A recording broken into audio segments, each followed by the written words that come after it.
Matamgi Manipuri Wari channel asibu tabiriba khwai pumnamakpu taram nokjari. Ngasi mulogbirasi Thamoi Machet kontra nipan subatangka. Nungsiba nangi mayaise kallidako asuk thamoi kaina hingningba faudana asuk wana hinglambido nungsiba nangna amuk nawhauna na ngasidi momon minok tamhalledo hingbagi mahau khanganbiri.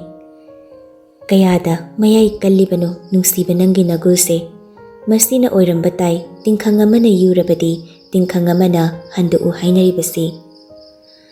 Ayuki matamni amam angan sinarakpa tanjani Ujek oya kayagi nungsiba khonjelna taibang panba kayada ahing matam loire haina taglakli. Ujek na khongbagi makholduda danabir mikap thoglai. Mahausana masagi yahausungali mamit tapli panglai.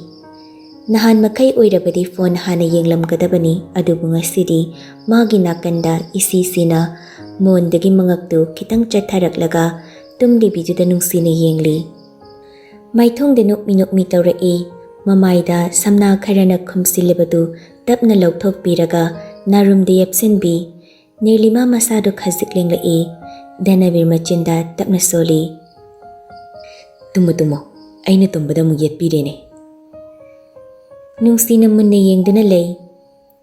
Mamai machadura palibasingdu amamamta oina yengi. Musin muba pisumani adagi sangtak tawba pa tumtak tawba naton piktak tawba chinba. Danabir masadu tuminna leiba yaraktre makhutna nirlimagi chinbalda tapna thengi aduga mathanta mabukningda khalli. Sigi machil machasnenine aingonda isauga tawrise. Tanjadira phoneda isai ama khonglai. Danabir kaidino khanna ko yengi nirlima romgi mon mayada leiriba phone adudagi oirami tap lamlaga muthatli. Danabir pungdu yengi ahum makai tabada ngairi machinda soli. Asungani alam thammisina kaigino sinamo. Tanjade da nirlima mikap thoglai mamitu tapli panglai. Danabir na mangonda yenglamba ubada ikaireduna mamaidu supliba phaisup apabaduna khumjinki. Danabir makutta tapna khumjiliba phaisuptu jingthoi. Nirlima tumlubagi isisiba khonjalda Dada tawgano haibani. Kaigino se namai khumlidu lawthokse. Khumjilibadu tapna lawthoi nirlima mamittu makhada sum yengduna lei. Mitto dadada yengo macha. Ngamaricho. Yengo base dadawa hangeba. Nirlima tapna yenglai danabir phone duna kangi table dura thamlaga. Bunga suyam nganna alam thamlise kaigino macha. Ha, alam khongkraba. Asi hairaga fu khawgatke tawi danabir khudangda tap yanduna fai. Tumba bodaina kanana hoganage angau bisidi nako ngau batare ni nangbo. Asi haiduna jingthaduna hiphalli. Dada thadu haibani ai hogatke ba. Yam ngali haibani ko pungse humakai tabda ngairi haujiktagi hogalaga nang kaidoge haibano tungkhong ha. As mi thabak amta nang hawra haibani. Danabir yararoi khangbana makholdu khazik kan hairai. Nangonda kanana thabak tawda yade haigeba hairo yam thuna adu hairiba mido. Nirlima itap tapna kanam haidi mawanobido nganna hogatongni. Jai jarakane deidi ko no ngandri ngahak tungko haujiktagi hogaladi nakok loi chuani aina matam chana haudorakani. Hek thengbadaina kaidoge nungai ba. Sauri wal romdo mamai don sinduna hipkre. Danabir nokmi tapna changsinduna phaizu mathaktagi nirlima bu konsinbi aduga nakong mayada changsilaga tapna hairui. Isau yamna langingladi ngasi soiroise. Nirlima khumlakti tumina laikre. Ngahaki matungdani nirlima du tumthakre danabir tapna hogatuna balcony da tapna thoglai. Atiyadu nong chukibagi ising singna ui. Kanasu hogatnabagi mami ude. Lam singnaba nupi anidu nattana ngarang thabak wanabaduda hogatnadriba oirini khali Tapna roomda changlaktuna bathroomda changlaga brush tawthokle irusu luzaba loikre. Towel ama selaga masam machotpadu towel amana teithokna tholakpani. Walda theliba gari da yenglubani. Pung 4:30 taramle. Prap phamung manakta changsilaktuna Nirlima ba hawdokpi. Macha tabruse hogalo. Nirlima uiri yawalai. Pung kaya takrage. Nirlima do mamit mana chap yungkre pakhatna fukhagalakpada nonthaduna leiramba Danabirgi laibakta grong waisili ikhang khangi nupa dusu Nirlima ayo haiduna maraibaktu pairaga lei. Namanbana mapi chadum tarakle. Danabir magi anaba luina mangkre pakhatna famungda satfam tharai. Macha dada yengse kaida thingkrinu. Makhuttu lokthoknaba tawi. Paibira kanomta. Ai kamai tawdoino haiba. Mauna yahau thengena soidana hainarani. Masi pumnamakse dadana thokali ngangtani. Makhutuna mapidu taithoi aduga Danabirdu haifet inthoklaga phamungdagi kumthaki. Masamdusu sambun punsili aduga phamung nakanda lairiba fidu lauraga masada yansili aduga tafing mapalomda chenthokidoi tawi. Danabir taha tanaraklaga Nirlimagi khudangda farai. Kaidano makhada thabak loisuluge. Lam sengnaba mi nga saina yorokrabani. Chalo nasa sengdokluro. Nirlima makhuttu fatsa toklamlaga taha bathroomda chansinki. Danabir dressing table mamangda changsinduna lepi marai pakta khitang tanglibadu ubada. Luhong banungan base migidi romance tawnei aigidi green oina kaaba haiduni. Phamung manakta laktuna phamungdu sipnana loisile aduga masu dress hongba loiraga balcony da leplaga lei. Nirlima iruzaba loiraga masam achotpadu kabak hatlaga sambun punsinkre aduga makhada taha kumlai. Lamtu sengba sippa loina loiramle manem ketuki su hawgattuna leiramle mamau ubada. Ichan nganmanro nangbo ngahak tum khuyadro. Nirlima ikaina. Ima aidi thabak amta tawba nang hawdre. Hayengdagi nganna hawgatlaga tawrage. Haima nganmali hairi maktada sidagi amuk nganna hawgatke kaine mase. Karigi mauna thabak sudoino yahawdo nganmali. Hayengdagi dine pung 5 da hawgatkadabani. Imaugi thabak haibabu laigi duk thamai katpa chakhumgi thabak mangairi. Adusu imana mateng pangni. Kaisu khalunu. Adui sarukne duk katnaba tawro. Imana ne kolika loina phengba loirabani. Laisu heklaga leirabani. Nirlima ikaina mangol machida leiriba laidu katnaba kondu pairaduna puraklaga tulasibong mayada thammi aduga duk chamkhatkre aduga makhut ani lonaduna pukning changna mangang punsiba ipabu thawringjakre. Ketukina kayada nungsirabanu yengose. Ngangna yana kharomda chatki. Tanjadada walking thoktogi Danajit imungdagi thoglai. Mamauna duk Thamoi katlambadu ubada khudang garidu thangattuna yengi. Pung 5 taramdri nokmi yenglamlaga adumak thongalomda thokre. Nirlima lai khoiramba loiraga roomda prap changlai aduga bathroomda changki. Lai khorumbada setluba dress tugi mahut yellow da mapal maroon machuna hakpa amma hongdoklaga bathroom gi thongdu hanglakpada Danabir leplaga leirambatuda ikhang khangna masada chongkhatli. Danabir Nirlimagi khudangdu pairaga chingduna puraklaga dressing table mamangda famali. Nirlima tingak yengi. Nasamse hana kanghanba yadro nangbo kok chikpa tare. Asi hairaga sambuldu lokthoi. E haidi kai ha. As dada karan yam taibu nangse. Tapna hawgatli aduga makhutta pairamba phanek fidu irenjana yansili. Aise nangi nupa natro. Mane natti kanana hairagi dada. Adude aina haibiyo. Haina chingduna puraklaga amuk famhali aduga hair dryer duna samdu kanganaba tawbiri. Mingselda tariba mamiduda Nirlima munna yenglaga nokmi tawi aduga hairai. Dada kona kanghalase ngahak leiradi pabung halaklani ai chalo ludoine. Ai lon biraga chado nang samse phajana kanghalaga kumlau.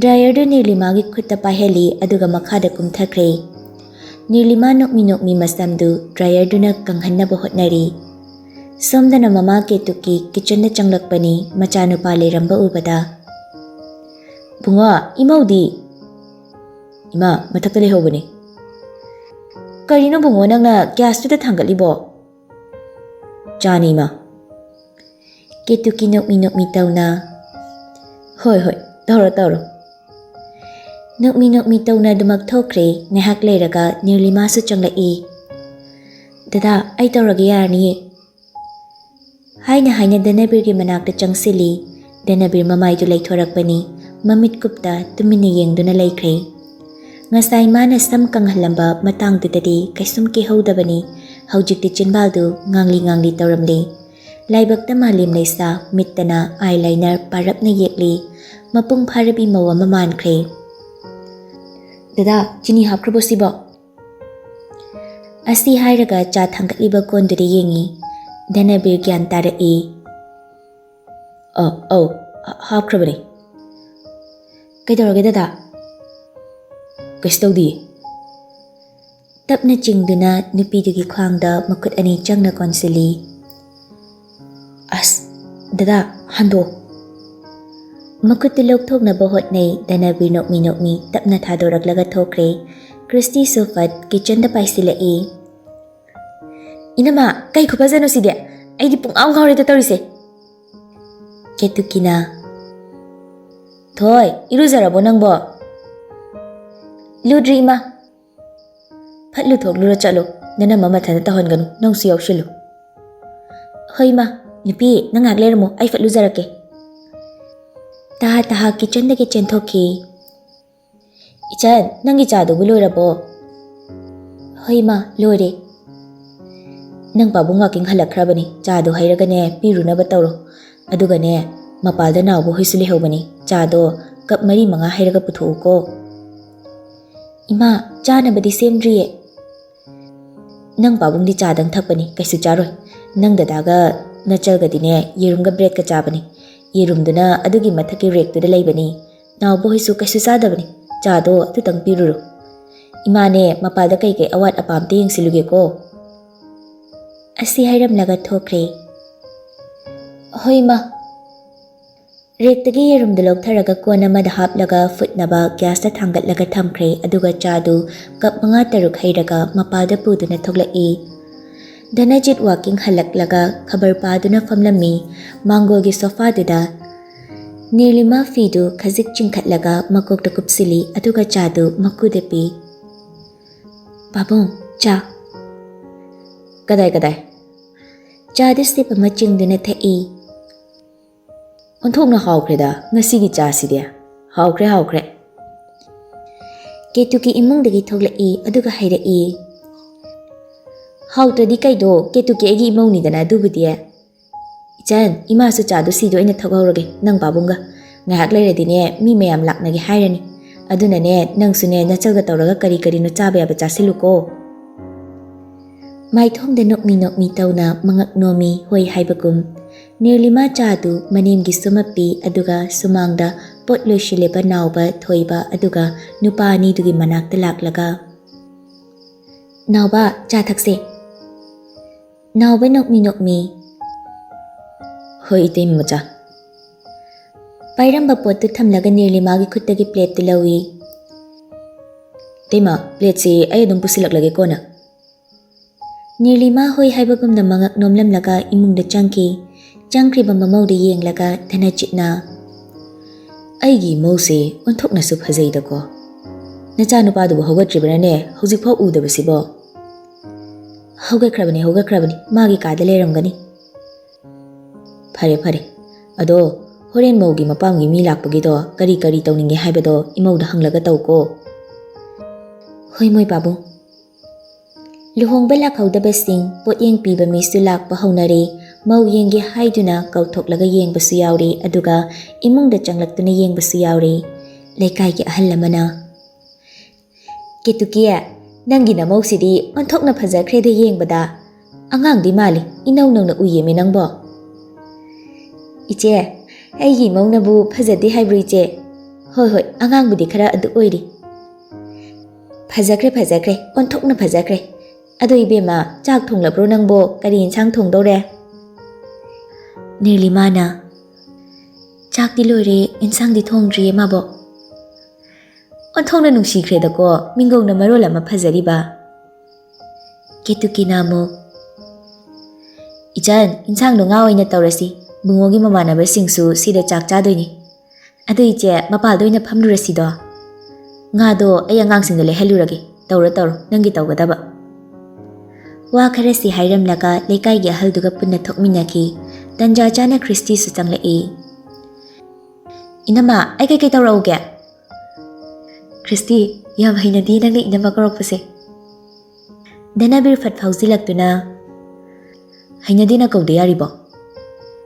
Changsin duna dining chair da famthaki. Akoy breakfast loidribo kemta ka hairak nga saide.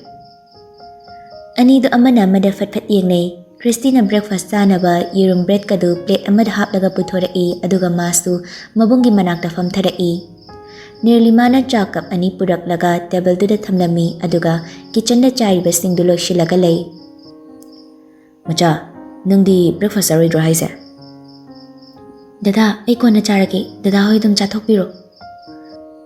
Karam kan chadeba lao yare chari ngai da punna chagadawni. Lao inama punna charase. Nirlimas to ani duna hairaklabatuda magi chakap ama hairaga puraklaga fami. Danabir yerum du nirlimada pirei. Dada aidi yerum chadiye. Kaigi dude bread soin charo. Yarni ai bread se kya pamboidi chas nang thake. Adaina chabada petladi kamai tawdeba nangde. Yararoibo kai chage nangbo nawba tharaga leheluge. Marang tawbada atopa sumta leiramnara ngasidi. Christy fak noglai aduga hairai. Asibu luhonglabani mahagi nupigi chaba potpaw khanglamda haiba. Taningde khunok tuga kokchawbi haido adane aina. Aina haidabagi khangdabani. Yade ko midi yam kan khatnai ko. Danabir chadu thakna.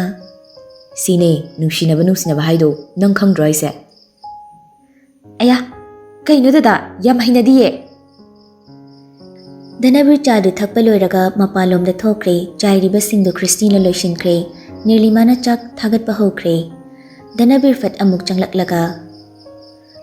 Macha chadom da semlaga mayagi room da puro. Nirlima Christy da onsilaga. Insang samti yenglamo ay cha haise amta piruge. Cha kap ama hairaga puraga thoglakpani mayai kage sofa da famlibadu ubada chapleptuna yenglaga laikre. Danabir na uyungum leplibadu uraduna. Macha chango. Nirlima prap laklaga chadu pi aduga Danabir manakta famtharai. Rinda chadu lauraga thai. Luhong balakadabado ahido lakpa nungay traba. Haidi aiga Danabir ga khangnarambo ibanina. Adugi ngasi hekta laklabani. Ado nangi di leiraktre. Danabir gi khudola makhak leirakpani. Asi hairaga polythene bag tu Danabir da pirei. Nirlima Danabir da fat yenglai. Upay leita Danabir su tapna lawi. Nirlima di sauning bana loire adubu kaisu di hairakte.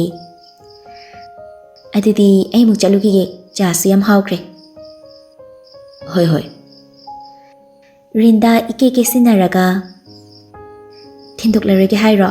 Danabir thongal pawdi thindok payaina. Danabir itan haugalai. Machu na thokna hairakpaduda Nirlima famlambadagi fuk haugalaklaga. Iche thindok padu nungai doi mandre iche dum chatpiro. Dada se thabak ama leiraba.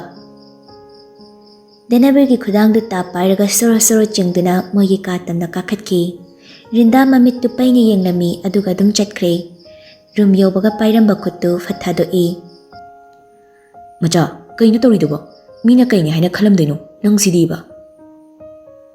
Haina makhada kumdogi makhom khazik lengbaga Nirlima sauna moigi famung thariba rumbadom da grong chatki. Sahumdida Danabir taha tanarakpani. Nirlima di famung da mamai upsinduna kaplaga leirami. Danabir prap changsinduna. Macha kaigino kaplisina se hogaluse.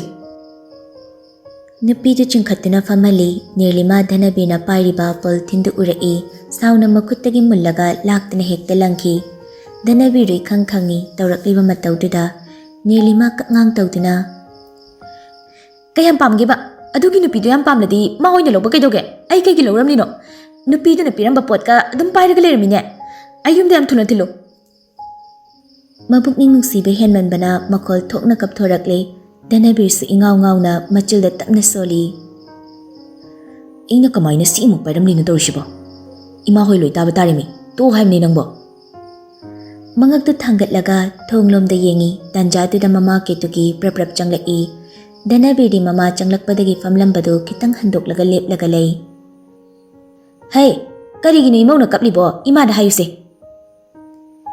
Mamawgi makokta nungsina nanthabi Polythene ama taridu ubada changsinduna khulli aduga karino haini yengi machanupada munne yenglai mamagi mityengduda kari hairino khali Maha hingchabido laklambai oire imawna kaplise Hera usittaba saradana aigi ti khangloidrado Sauna polythene adu pairaga praprap thokre karino piramliba potu kanana su khangautre mamagi tukinatana kaptuna famliba Nirlimagi manakta changsinduna Macha Karokanomta taningdi Dadana la ohaibagi oiramni laklidusu natra Haidimi aibo invite chitawba nate mana laklise aisu kemta khangdimi kapkanuse dadanu ngaiteba Makutu thangatuna pidu taithoktabgi tawrai makutu fat kanthoklaga fuk hawgatki aduga chatna hairami Horeni malakpada chatkidoini aina tawbadi yengo nang nungaineba nang Mapidu taithokna roomdagi thokre Dhanabir matha sare pakhatpa masu yaure nupiduna chatkhribaduda masu matung inaduna tanarai Macha ngai khwaibani dada wa haigi haiba Mamana mangonda yenglamliba mityengaduna karino piramliba potuna haina khanna masu Nirlimana chatkribadu tanaduna makhada kumlai